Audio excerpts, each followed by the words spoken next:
A warm leather citrus that takes to match the Adventus formula, but with a few tweaks along the way, in for a tenth of the price. Let's give it a go. Good tidings to you over there. And with us today, we have Sapil's Intense Noir, a men's fragrance that initially dropped around 2018, and as mentioned prior, has quite the similar oils to that of Adventus. In my journey to find a inspiration that is not the usual, Montblanc Explorers and what have you, I come across this. I was about to actually purchase El Harriman's El Adventure, but this kind of caught my eye just due to the fact that it was less than $20, and as I'll mention a little bit later too, the bottle, it reminded me of a couple other fragrances I have laying around here. As for the packaging, it's pretty simple, just a black little box here.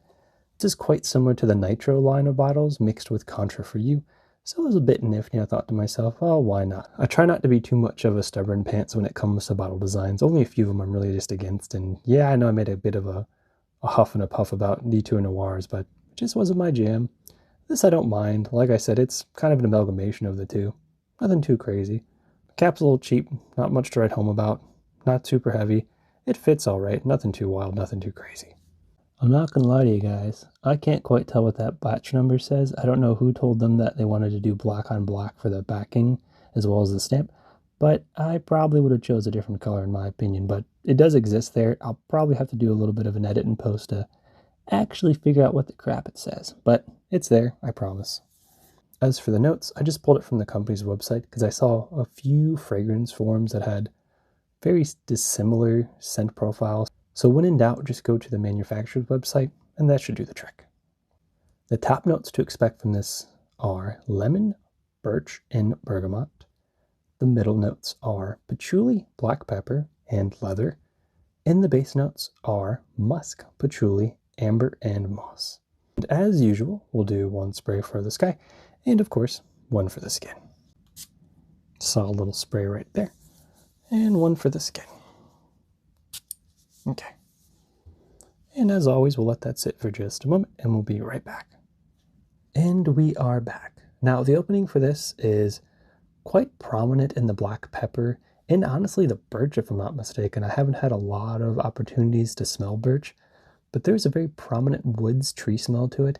It's not super dark, but it's kind of on that middle tone of, okay, this is coming from somewhere in the forest, and I can't quite tell where, but my guess is it's probably going from that birch. It's lovely. It's a little bit more on the mature side of scents, in my opinion. I feel like El Adventure just had a little bit more sweetness when it first kicked off. I think it also had a little bit heavier on the lemon scent. This, not so much. So far, it is quite prominent on leather, black pepper, and maybe that wood birch thing going on, but I don't mind it one bit. It is quite enjoyable. It almost reminds me of, I want to say it's Lattafa's Black Mahir, but not as, I don't want to say unpleasant to others besides myself. I feel like this is a lot more enjoyable for those around me too, mixing like the best of that with also a little bit of a blend of the Adventus DNA to make what we have in front of us. And on that note, when I think you should wear this, honestly, I'm kind of going for, this reminds me of something I could wear almost all year. It feels like it plays quite well in the mild weather, probably more so than anything else. I still would break this out in the wintertime. Now granted, I do have some other really dark wood scents with a little bit more incense heavy. That would probably play a little bit more on those really cold days just because it's more of a personal opinion of mine. But honestly, I think you could probably get away with this throughout the year.